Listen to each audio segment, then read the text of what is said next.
Please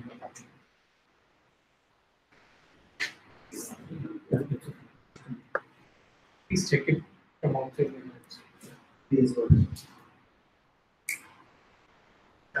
Good afternoon, we are back. I'll just hand the mic to Dr. Venkat. There was a small break because we had to open up a different account altogether. So I'll hand it over now to Dr. Venkat. Thank you, Professor Feroz Ali. Good afternoon, everyone. I'm sure you are enjoying this course, and I hope that you are making maximum use of this course. And meanwhile, either you have already understood or in the process of understanding how IP is important in universities. And Professor Feroz Ali has explained about the different types of IP center. So today I'm going to show you a demo of an online IP center where everything is maintained and moderated completely offline outside the university premises, and everything is managed online. So I hope you all can see the screen.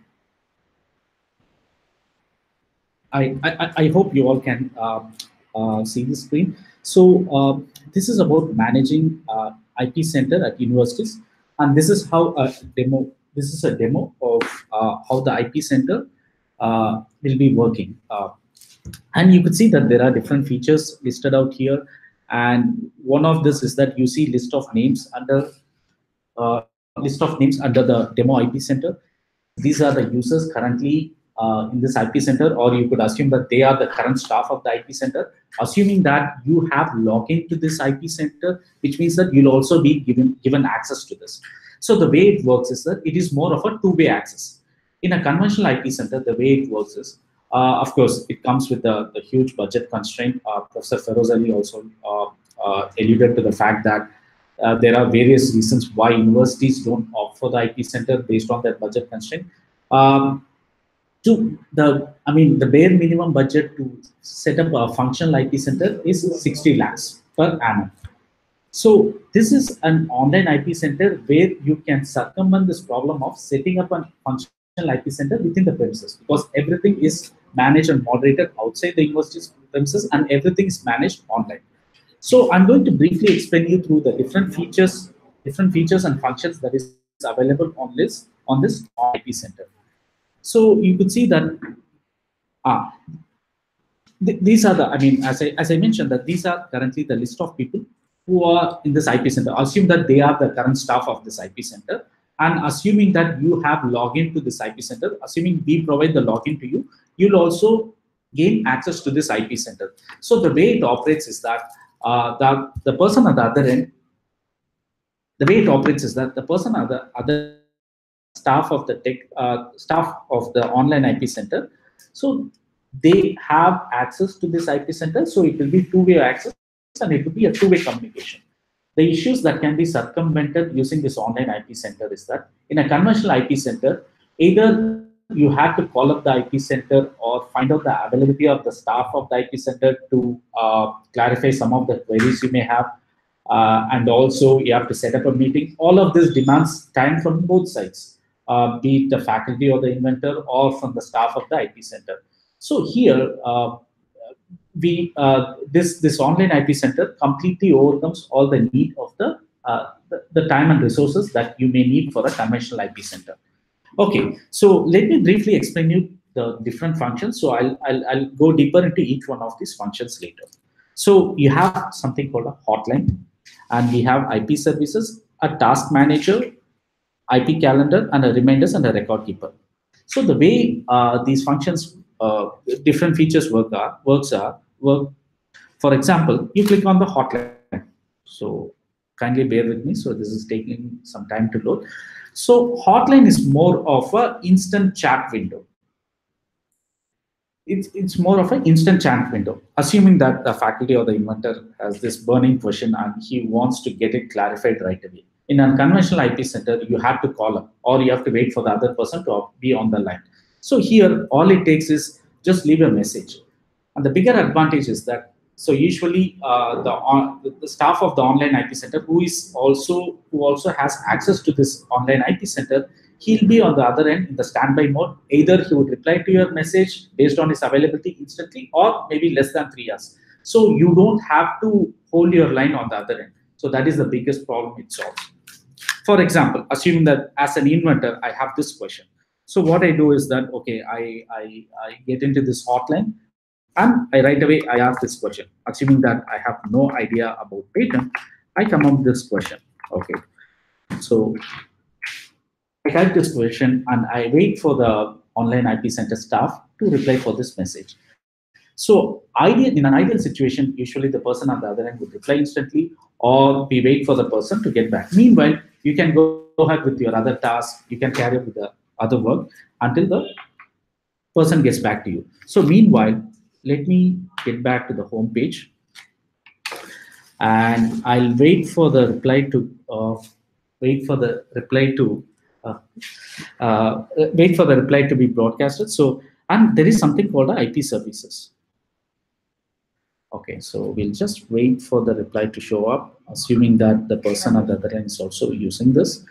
So, I mean, this you can pretty much take it. This is really an IP center. Okay, as we continue, so I could see that yes, the reply has come, and the expert who is at the other end, and this online IP center is managed by Techgrapher, and he comes up with the reply that it's a right for invention granted for a limited period of time to the patentee by the government in exchange of full. So this is a textbook definition that is given for a patent. So I mean, this is one of the queries that you make. I mean, the query could be from a very basic level or to an advanced level. So based on the expertise or the technical details of the questions, either you may get an instant reply, or you may have to wait for the expert to get back to you.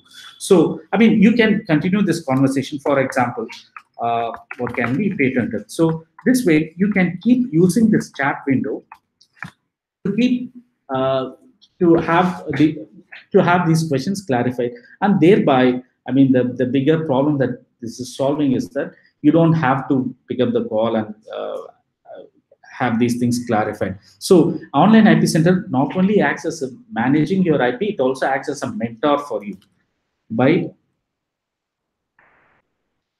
Okay, so what can be patented? So I relate this question as an inventor, and this is the reply that we received. An invention relating to a product or a process that is new, involving inventive step and capable of industrial application can be patented in India. So, and now we can keep going on this term of a patent. So these are the basic questions that any inventor might have. So let's see that if we get these questions clarified. So once we have answers for this, let's move on so that I'll explain other features of this online IP center. And so the third point is term of patent. Of course, the term of patent in India is 20 years from the date of filing of the patent application. So now, by now you have realized that this is more like a WhatsApp messaging service. So you wait for it. Sometimes, I mean, pretty much like WhatsApp, either you have the phone on your hand, or when you see the message, you reply to the question that was asked. So this pretty much acts like that. And most important thing is that everything is documented in one platform, unlike the other case, because you cannot record your phone conversation with the staff of the IP center. Here, everything is documented. So a university who has access to this online IP center can document every transaction, every communication that is made to the IP center. Okay, let's move on to the other functions of it. So IP services. For example, of course, as you know, there are many functions of IPM cell or intellectual property management cell. And in an ideal setup, the faculty has to walk into an IP center or call up the IP center to find out whether they render these services or how much time, anything that takes regarding the IP services. Here, all it takes is that you have to click on this new message window to identify the or to request a IP service. For example, so in this case, let me say that a faculty or a student says patentability search, and you could pick a category. So these are you can assume that this is a priority or the category under which you are requesting an IP service. Since this is related to a search, I could say that this is a patent search. Or if it's outside the scope of the service that you're requesting, you could edit the category and So it's a bit slow. So let's wait for it to respond to us. Okay, so you could add a new category. So everything can be customized here. So in this case, so this is a patent search. I could say that, and meanwhile, I could always tag the person at the other end. Assuming that this is these are the current members of the online IP center, I could tag this person and tell him that okay, this is what I need. And another advantage is that this is available either as a desktop app or this is available as a phone app also. So now it has come to a point where you can have the IP center with a click of a mouse in a computer or just tap of your screen on your phone. So you can walk with your IP center. That's what this online IP center provides. And so the login is synced to your email ID. So every transaction or every communication that happens on this online IP center is notified to your email ID. So here, let's set out so we need a patent search. So once you post this, and you could post this message, and you could see that these 4 people will be notified, which means that either it will be notified to the window that this project management tool they have that will be notified, or it will be notified via email also. So it will do both of these. So I could post this message, which means that the person who will be notified are the current users of this online IP center. And also you could go on to explain the other IP services also. So for example, as a university, of course, based on NIRF and NAAC requirements, they may want to conduct a workshop in the university. In this case, all you need to do is that you would click this kind of a IP service request, and you click on the workshop in university, and let's see. Let's wait for this window to open.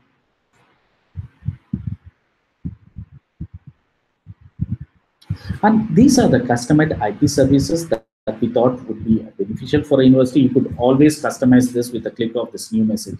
So it can be beyond the scope of this, or it can be outside the scope of any of the IP services that is listed out here. Okay, and it's taking a bit longer than expected. So the same way, yes. So here you could say that, assuming that you're requesting for a workshop in our university, so this is already saved template. So you could always edit a new template or the save template by clicking on this edit button, which is available on the right corner of the page. And so here you could either say that this is an announcement, or you could say this is a pitch, or you could make this as a request based on this. And you could tag the person at the other end who is also using, or you could attach a brochure or a poster. Assuming that a poster was circulated in a university and you want to attach the poster related to a workshop along with the request, you could attach it here, and you could save changes to this, and it will be documented. So key here is that it saves your time, and also everything is documented in one platform. So you don't have to go around searching for when the request was made, or I mean, there is a good chance that a person who has left the university, he may not have access to the email ID. So the point of contact who is using this web page can always store this on the computer which the university is using. So this circumvents a lot of issues a conventional IP center is facing currently. So with that, let me move on to explain the other features of this online management tool. So we have explained the hotline, we have explained the IP services also. The other is a task manager. So as the name suggests that this can be used to delegate a task to someone. So assuming that a person has requested for the patentability search, now the inventor would say that, yeah, I would like this patentability search to be completed on so and so date. So you can say that patentability search. So this is a task manager. You are assigning this task to someone. So assuming that I'm the inventor and I'm delegating this task to the IP center staff. So you could click on this add extra details. Either you could attach the invention disclosure, which carries the unique features of the inventions. And you could say that, click on add this list. And once you created a topic, once you click on add to do, so this window would open. So you could describe this to do. For example, you can explain what this patentability search is is all about, or you could attach a document related to patentability search, and of course, assigned to is the person whom you are assigning this task to.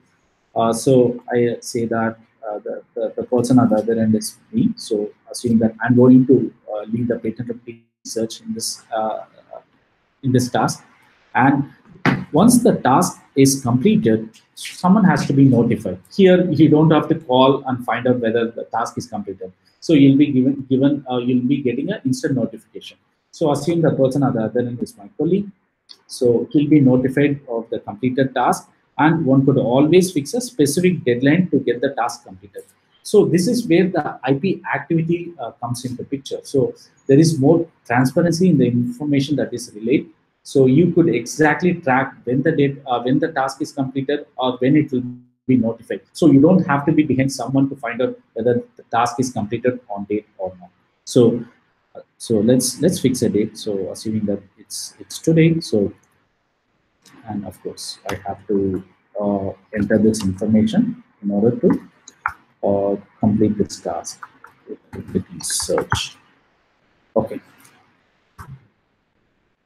Okay, now this to-do will be created, and this will be notified to the two persons who are involved in this task.